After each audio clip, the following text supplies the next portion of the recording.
আসসালামু আলাইকুম।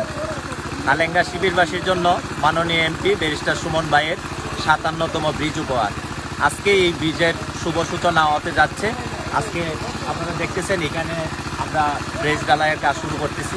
এখানে পানি নিষ্কাশনের ব্যবস্থা চলতেছে এবং দীর্ঘদিনের অপেক্ষার ফল কালেঙ্গা শিবিরবাসীর জন্য প্রায় ৪-৫ বছর আগে ব্যারিস্টার সুমন ভাই একটা কাঠের ব্রিজ এখানে নির্মাণ করেছিলেন।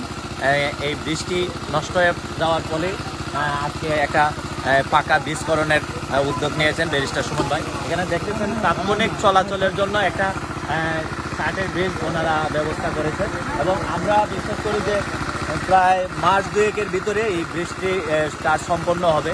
আমরা এখানে দেখতেছেন যে এই এলাকার অনেকে এখানে উপস্থিত এবং স্বেচ্ছাশ্রমে ওনারা কাজ করতেছেন।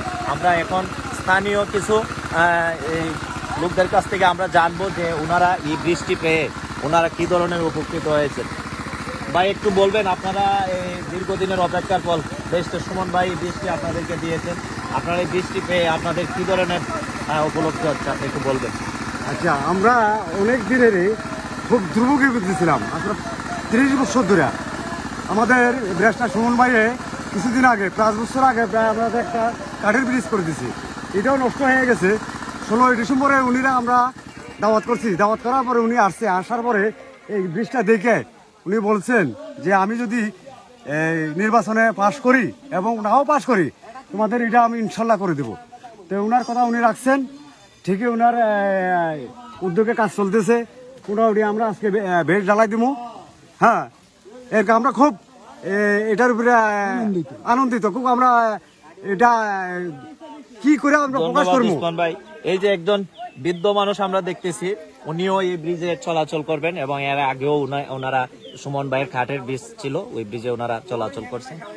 চাচা একটু বলবেন যে আপনারা এই ব্রিজটি পেয়ে আপনাদের কি ধরনের সুবিধা হয়েছে। এই ব্রিজটা হয়ে গেলে আল্লাহ এটা কমপ্লিট হয়ে যাতে আমাদের সুবিধা হবে, আমাদের গাড়ি ঘোড়া যত আছে সব কিছু, আবার ছোট মোটো বাচ্চাগুলা স্কুলে আসা যাওয়ার খুব সুবিধা হবে। ধন্যবাদ। আমরা এই জন্য আমরা আজকে এই ব্রিজ ঢালাইয়ের কাজ শেষ করব, কারণ এটা একটা গভীরতম জায়গা এবং অনেক জটিল একটা কাজ। প্রায় এখানে 100 ফুটের মতন ব্রিজটি লম্বা, তো খুবই একটি টেকসই ব্রিজ এখানে নির্মাণ করা হবে। তো আপনারা আমরা ব্রিজ ঢালাইয়ের পরে আপনাদেরকে আবারও আমাদের কাজের কতটুকু অগ্রগতি হয়েছে আমরা দেখানোর চেষ্টা করব। আপনারা দেখেন এখানে অনেকেই উপস্থিত আছেন। এখানে যেহেতু বর্ষাকাল চলে আসছে, আমরা খুব দ্রুত কাজ করার চেষ্টা করতেছি, কারণ পানি আসলে কাজটি আমরা শেষ করা অনেক কঠিন হবে। আমরা পরবর্তীতে আপনাদেরকে আবারও ভিডিওর মাধ্যমে বাকি কাজগুলো দেখানোর চেষ্টা করব। আজকের মতো বিদায় নিচ্ছি, সবাইকে ধন্যবাদ।